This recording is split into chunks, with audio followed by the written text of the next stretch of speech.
Today's what? The The December guard situation. And December 10. Here we go. We're looking at some old newspapers.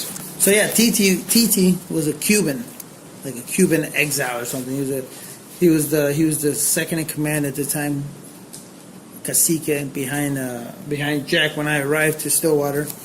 And when I got there, I remember a lot of the kings were like, "Yeah, man, everything's good here, but it might be time for some change." And I said, "Why?" They're like, "Because these kings in D Hall, where they were, these kings in D Hall, man, woo, they living real good over there. The rest of us eating shit." I was like, "Damn, what do you mean?" They're like, "Well, they're the ones that got the drugs coming in over there." I said, "Really?"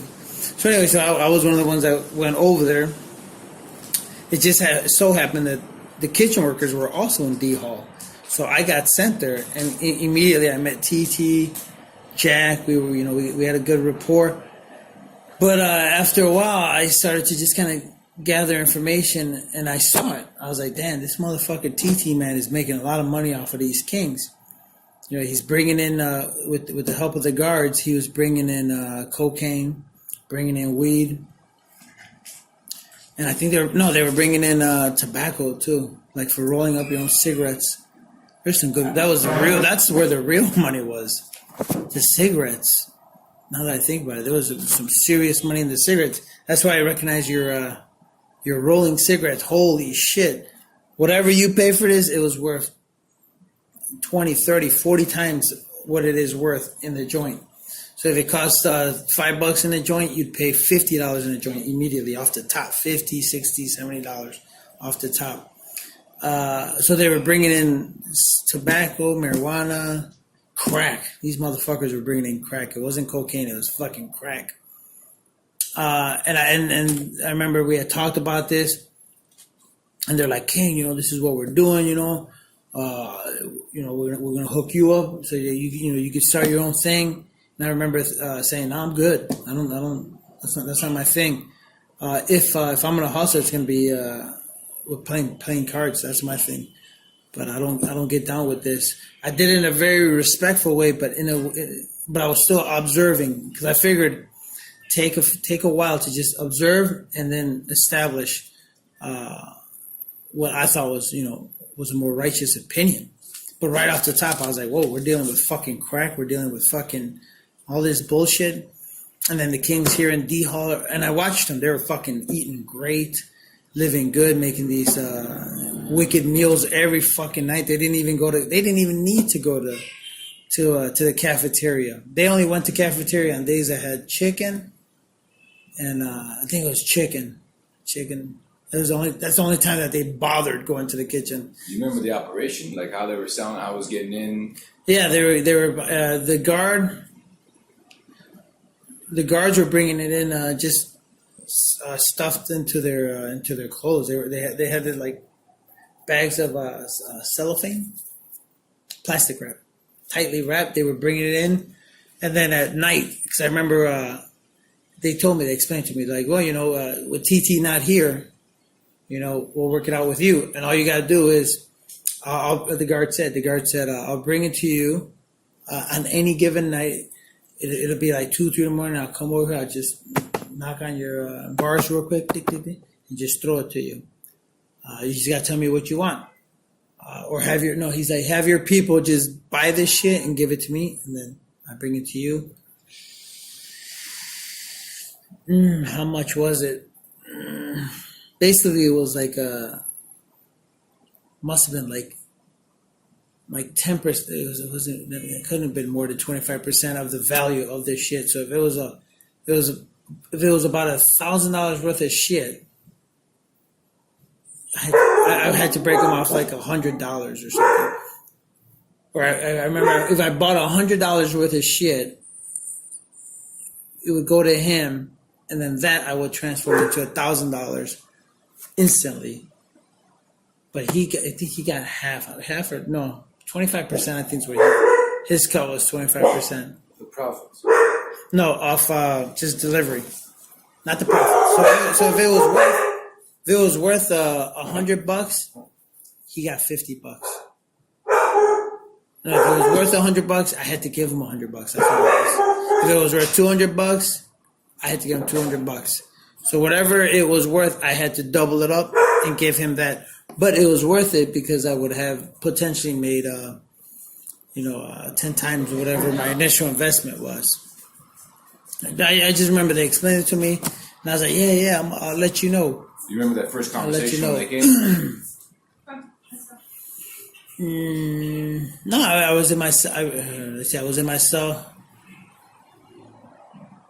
I was in my cell. The guy just we were already locked in.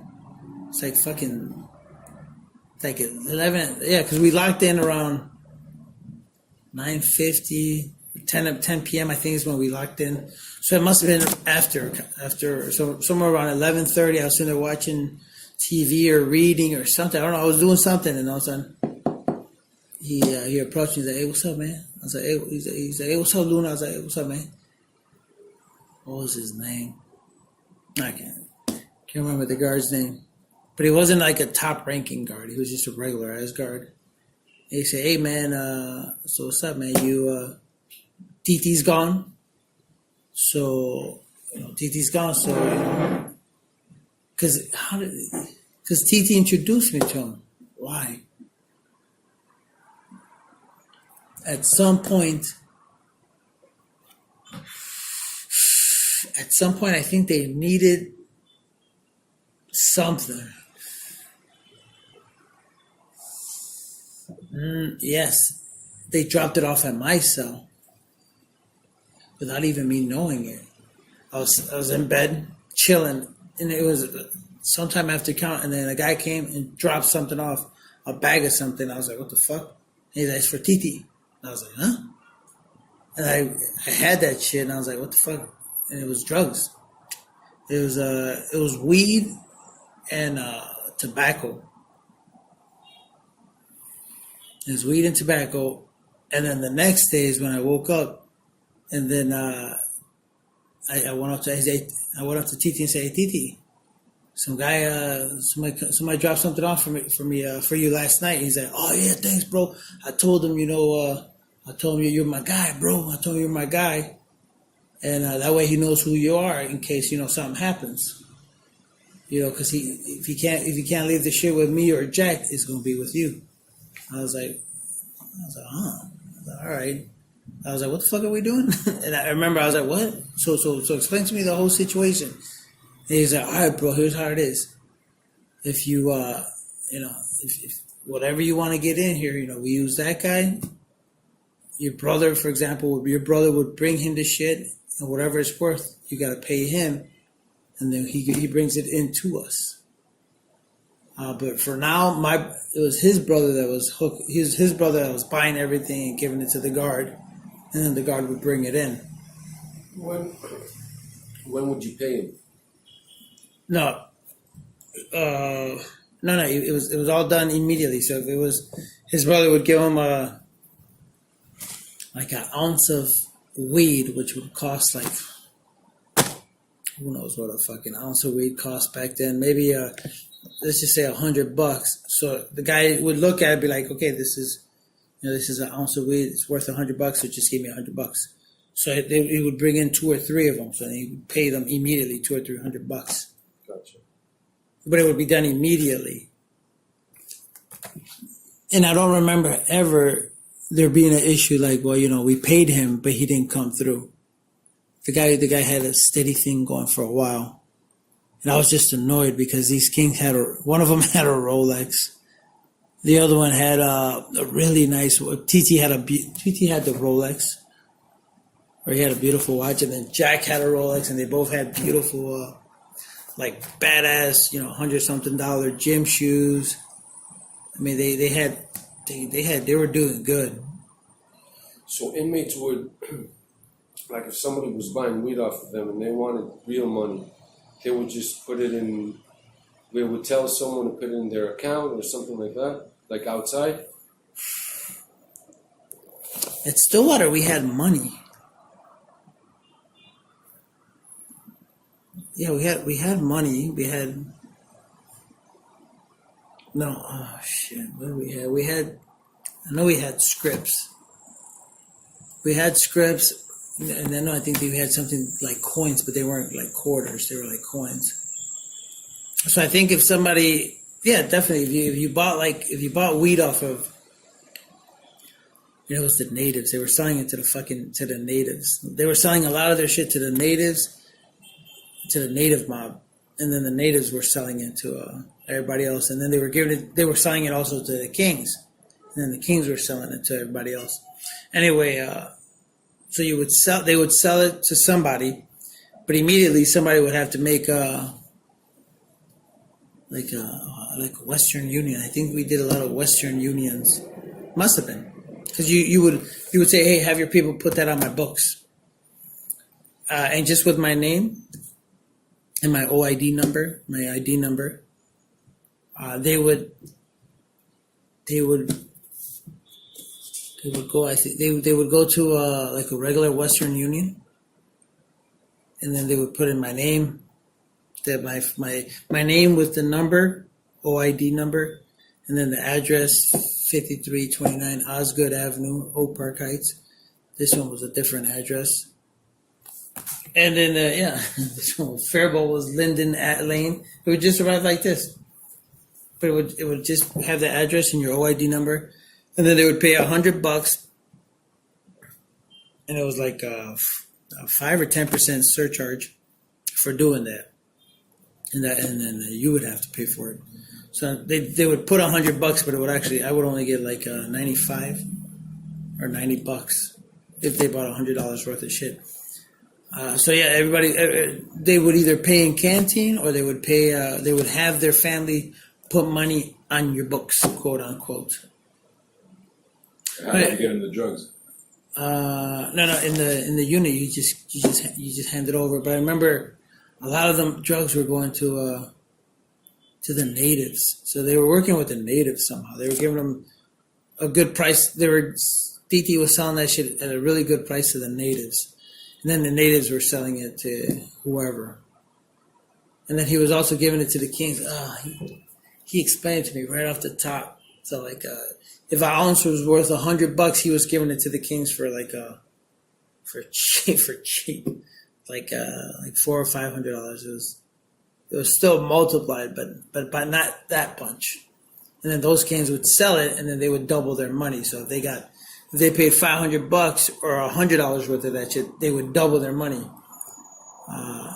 So if they bought $100 worth of shit, they'd get $200. They bought $200 worth of shit, they'd get $400. And it was instant. People were buying it with no problem. Easily. I remember thinking, wow, this is. I was shocked. I was just surprised by the business, but immediately I was like, nah, man, no, I'm good. They had. I was like, no, don't. I was like, don't do that again, man. I don't want to get down with that shit. He's like, oh, I'm sorry, King, bro. I thought it's all good, bro. You, me, Jack, we'll take, it's us three, bro. I was like, nah, I'm good, bro. That's not my thing. I said, my hustle, if anything, if I'm going to hustle, it's going to be through the cards. He's like, oh, I respect that, bro. That was it. So what happened with the guard when you said it, or you decided not to get involved? Yeah, he said, well, you know too much. That's what he said. He said, well, you know too much. He came by and said, hey, man, Teetee's gone. I don't know where he went. He went to the hole for some dumbass shit. So he went to the hole, and around that time, I think Jack had gone too. So I was, I guess I was the leader of the house, because there was nobody else was there. I think Jack left first, and then Teetee. Or did they leave at the same time? I can't remember, but they both weren't there. And the dude came, and he's like, "Hey, man, so this is the way it works. You just have your peoples drop off whatever it is, then I bring it to you. Well, what I did with Teetee was, if it was $100 worth, you would just give me $100, or 200, 300, whatever it's worth. You would give me that amount, and then I would bring it in. Usually takes me 2 or 3 days to get it in, but I get it in. And then we try to do it once every 2 weeks. but I gotta have the money first. You gotta pay.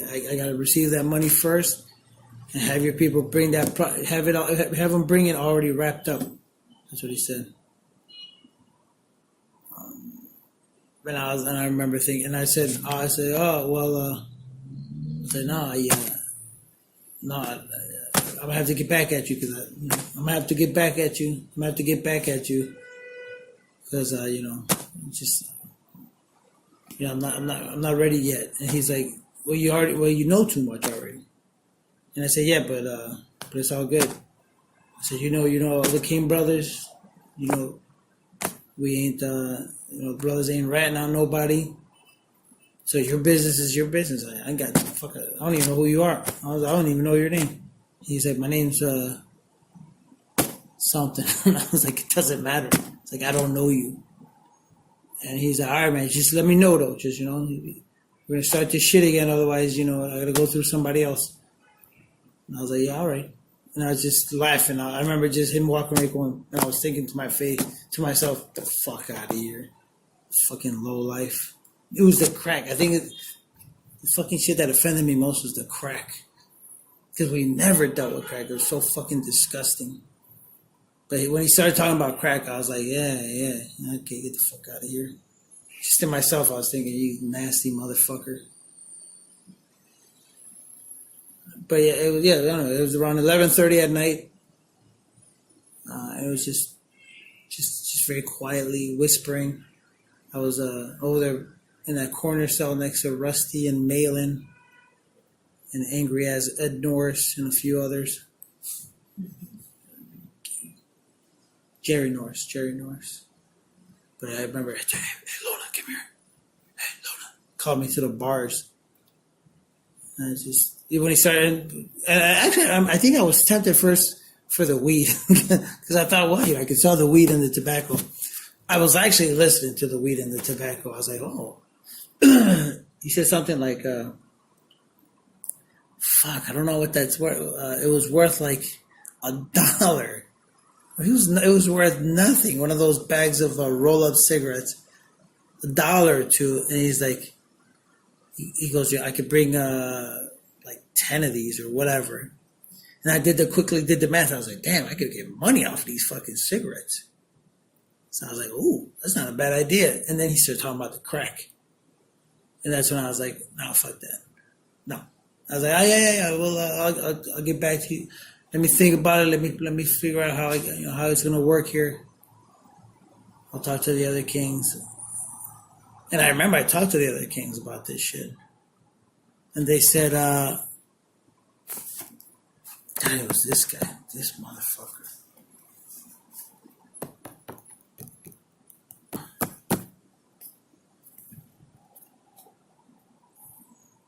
He's in something. He was somehow involved with this shadow. Is that what we called him? I don't even know. Hersey Newson. Shadow.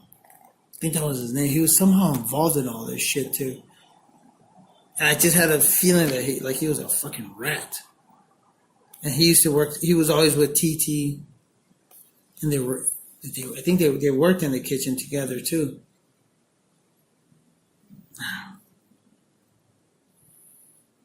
And yeah, other people were telling me that he was a fucking rat and that they were working together.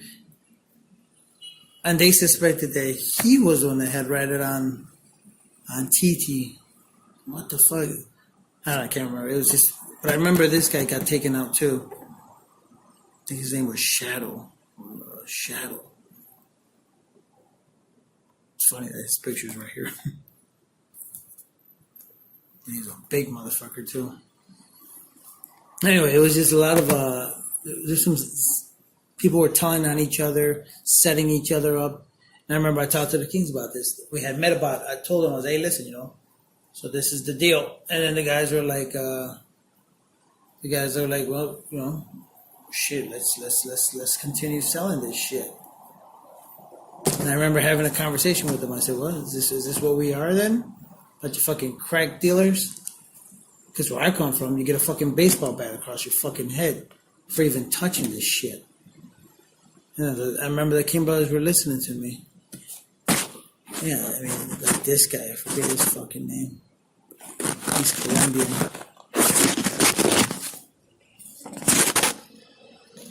I forget their names. But anyway, I had talked to him, and I told him my belief, my personal opinion was that we don't get involved with this shit, because at the end of the day, all they had to show for it was a stupid ass fucking watch, couple watches, some stupid ass shoes, and they were getting fat. And the King brothers were like, yeah, because you can't even do anything with that fucking money here. Any money that we made, for some reason we were hammering. Yeah, it wasn't as easy as dropping off the money in the street. It was complicated. So a lot of the people were paying with canteen inside.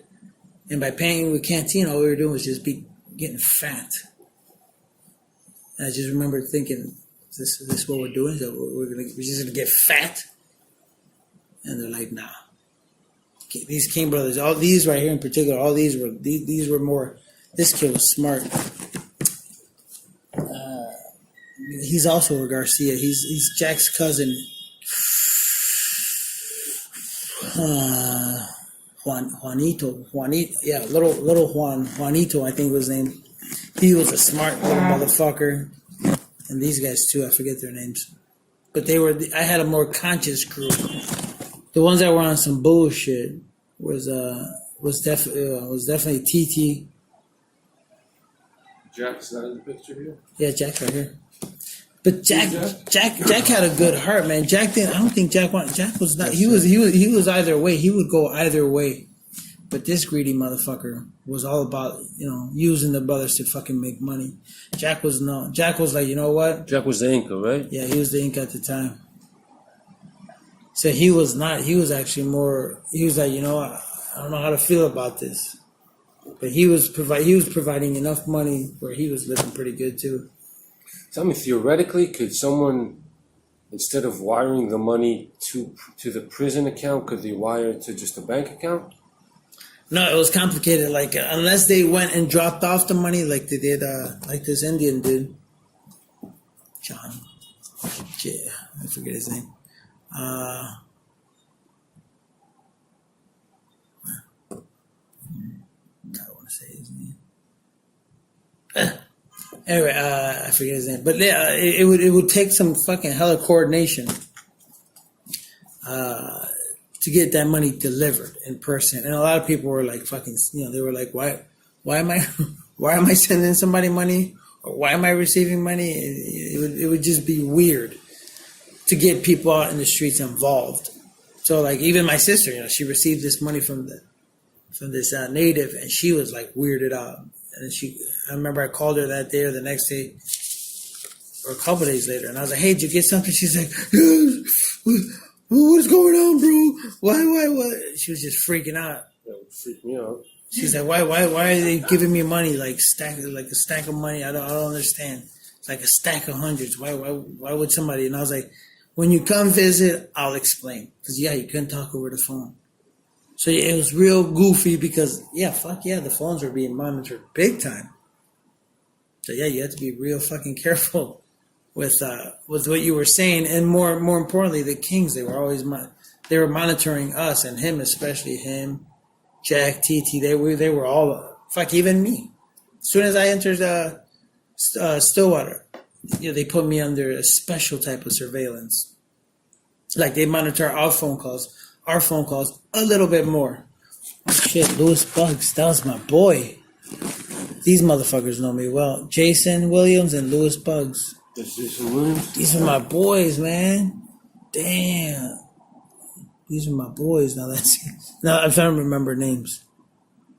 Yeah, these are my boys. Jason Bugs and Jason. Yeah, right there. They would come to my office and visit. They're like, "Oh, look at you, motherfucker. You got an office and shit." For when? And when I was an editor. So this is when I was an editor in Stillwater. And somehow I was involved with like these coordinating of a fucking Aztec. It was like Cinco de Mayo. So I don't know how I got involved, but I'm the one that had to coordinate all this shit. It's like, I don't even know how that happened. It was just weird. I'm drawing a fucking blank. I don't know how I was involved with that, but I was involved. That's it. But anyway, yeah, there wasn't that much of a glamorous story to the drug dealing because I never got involved. The temptation was there because of the tobacco. Because even then, you get busted with the tobacco. Tobacco's illegal, or tobacco's legal in the state of Minnesota, so it didn't fucking matter. The worst they could do is give me like a loss of privileges or some dumbass shit. But the drugs I wouldn't fuck around with, and especially crack. But I remember I had a bump in the heads with Teetee because his idea was like, hey, I'm gonna give you money and we're gonna take care of you. And I was like, no. That was our first moment of conflict when I met them and they realized he's not one of us. He's not going to be a part of this. Yeah. He's not going to be a part of this. I was there maybe in the first fucking 3 days or 4 days. I was welcomed by all these guys, Rusty, Jerry Norris, all these guys that old convicts are separate from these dudes. These are the gangbangers. Those are the fucking convicts. Convicts have been locked up 10 years or more. I mean, that's a whole different fucking ballgame. So when the convicts welcome you like that, everybody notices. They're like, "Oh shit, he's one of them." It's like the convicts. The convicts have. It's like they are like a whole separate gang, and they have their own respect that is just given to them just because of who they are, how long they've been locked up. Even Steiner, this goofy ass fucker I was just looking at right now. He's the one that apparently killed himself or died in a car accident or whatever. This dude? Hey, Jeffrey Lene. Why do I know that name? Lene. He's out. He was a white-collar criminal. Lene. But he knew me from Oak Park Heights and from Stillwater. Lene. Yeah, Lene. They used to confuse him with Luna. And then they would see, then his name would be somewhere, and then I would arrive, and they're like, wait.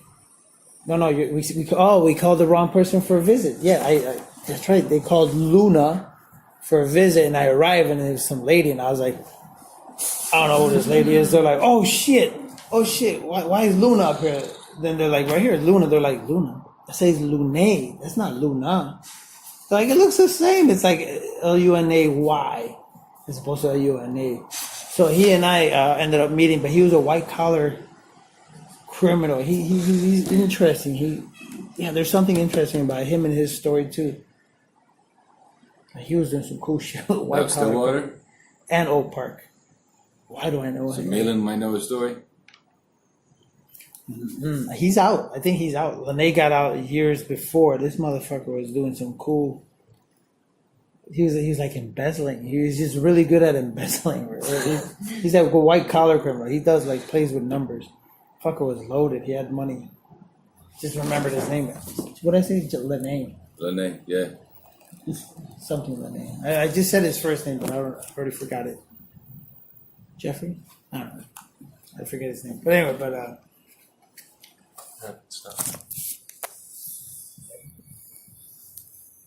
What's the Wi-Fi? Honestly.